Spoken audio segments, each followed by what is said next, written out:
رسول اللہ صلی اللہ علیہ وسلم نے فرمایا کہ جو یہ کلمہ ایک دفعہ پڑھے تو اللہ 20 لاکھ نیکیاں عطا کرے۔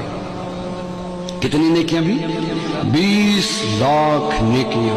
سبحان اللہ، یہ بہت بڑے تاجر کو بھی ایک دن کی کمائی 20 لاکھ تقریباً نہیں ہوتی ہوگی، تو وہ کوشش کے ساتھ پہنچ جائے تو پہنچ جائے۔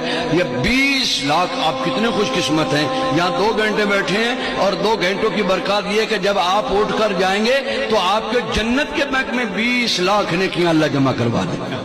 وہ کلمہ کیا ہے؟ سارے پڑھیں، بسم اللہ الرحمن الرحیم، لا الہ الا اللہ وحدہ لا شریک لہ احدا صمدا لم یلد ولم یولد ولم یکن لہ کفوا احد۔